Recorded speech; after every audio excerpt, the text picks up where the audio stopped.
साथियों, आदर्श की धारणा अच्छी और आवश्यक है।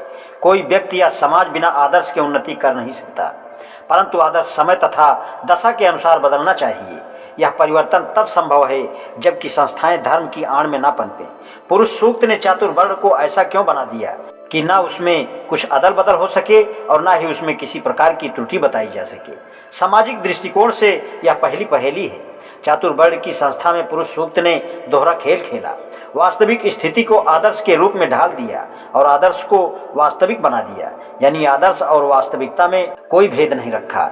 यह राजनैतिक चाल और धोखा नहीं है तो क्या है? केवल स्वार्थ सिद्धि के लिए वास्तविकता को आदर्श का रूप दे दिया गया। पुरुष सूक्त ने वर्ण व्यवस्था को ईश्वरा आदेश कहकर बहुत अनर्थ किया है, क्योंकि ऐसा वर्ण व्यवस्था में किसी प्रकार का परिवर्तन नहीं हो सकता और ना ही कोई उन्नति हो सकती है। इसमें सर्वदा के लिए एक जाति का लाभ और दूसरी जातियों के साथ अन्याय स्थापन कर दिया गया है। ऐसा क्यों हुआ? यह दूसरी पहेली है। तीसरी पहेली जो सबसे बड़ी है वह है सामाजिक पहेली, अर्थात पुरुष सूक्त के रचयिता ने भिन्न वर्णों की उत्पत्ति ईश्वर के भिन्न भिन्न अंगों से हुई कहकर स्वार्थ सिद्धि की है। इत्तिफाक से अंगों का गुण उत्पादित वर्णों के गुण से मिलता है, परंतु साथ ही क्रमशः सम्मान का क्रम भी घटता है। मुख शरीर का सर्वोत्तम अंग है, अतएव ब्राह्मण जो मुख से उत्पन्न हुआ वह सबसे अधिक सम्मान या आदर का अधिकारी है। सर्वोत्तम काम पठन पाठन का दिया गया, मुख से कम सम्मान भुजा का है, अतएव क्षत्रिय का सम्मान ब्राह्मण से कम है और उसका काम युद्ध करना भी पठन पाठन से उतर कर है। वैश्य जंघा से बना, भुजा से कम सम्मान जंघा का है, अतएव वैश्य का आदर या सम्मान ब्राह्मण तथा क्षत्रिय दोनों से कम है और काम भी उसे धनोपार्जन का दिया जो युद्ध कला से उतर कर है। पैर शरीर का सबसे नीचा अंग है, चूंकि शूद्र का जन्म जगन नियंता के पैर से हुआ, अतएव उसका सम्मान सबसे कम है और काम भी सेवा वृत्ति का सबसे अधम है। पुरुष सूक्त ने शरीर का उदाहरण क्यों लिया? कोई दूसरा उदाहरण क्यों नहीं लिया? छांदोग्य उपनिषद में वेद की उत्पत्ति का वर्णन इस प्रकार है। प्रजापति ने ब्रह्मांड को गर्म करके उसका सार निकाला, यानी पृथ्वी से अग्नि, हवा से वायु और आकाश से सूर्य। पुनः इन तीनों देवों को गर्म करके उनका तत्व निकाला। अग्नि से ऋग्वेद की ऋचाएं, वायु से यजुर्वेद की ऋचाएं तथा सूर्य से सामदेव की ऋचाएं निकली। इन तीनों का तत्व निकाला तो ऋग से भू, यजु से भुआ तथा सोम से स्व शब्द निकले। जैसे वेदों की उत्पत्ति देवताओं से हुई, पुरुष सूक्त ने ऐसा ही उदाहरण क्यों नहीं लिया? वर्णों की उत्पत्ति देवताओं से होती तो सभी वर्णों का सम्मान समान रहता।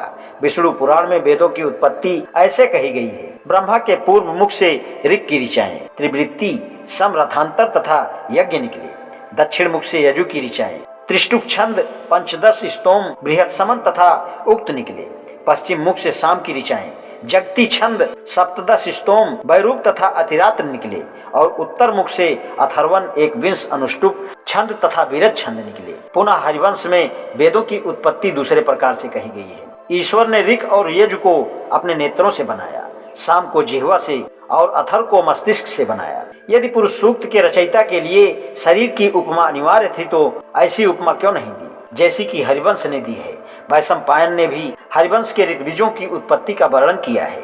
ब्रह्मा ने मुख से ब्रह्मा तथा उद्गात्री को, भुजाओं से होत्री तथा अधर्व को, पेट से प्रास्तोत्री तथा पोत्री को, जांघ से अच्छावक तथा नेष्टे को भुजाओं से, आग्निक तथा ब्रह्मांड को, हाथों से श्रवण तथा उन्नेत्री को उत्पन्न किया। वैशंपायन जी ने चाहे एक ही अंग से कई ऋत्विजों की उत्पत्ति बतलाई, परंतु पैर का नाम भी नहीं लिया। वैशंपायन तथा पुरुष सूक्त की उपमा में कितना अंतर है। शूद्र की उत्पत्ति पैर से केवल द्वेष भाव से कही गई है, परंतु इस द्वेष का कारण क्या है? पुरुष सूक्त की उलझनों का महत्व तब समझ में आता है जब यह देखा जाए कि बाद में क्या हुआ। दो बातें मुख्य हुई। पहली यह कि शूद्रों के नीचे भी एक पांचवा वर्ण बना और दूसरी यह कि शूद्र अन्य वर्णों से भिन्न हो गए। बाद में इन भिन्नताओं के संकेत के लिए भिन्न भिन्न शब्द निकले, जैसे सवर्ण, अवर्ण, द्विज, अद्विज, त्रैवर्णिक आदि। विद्वानों ने इन शब्दों की पहेलियों को पूर्णतया नहीं समझा। इसके दो कारण हैं। उन लोगों ने इन शब्दों को केवल शब्द ही मान लिया, यह नहीं समझा कि ये शब्द अधिकारों के सूचक हैं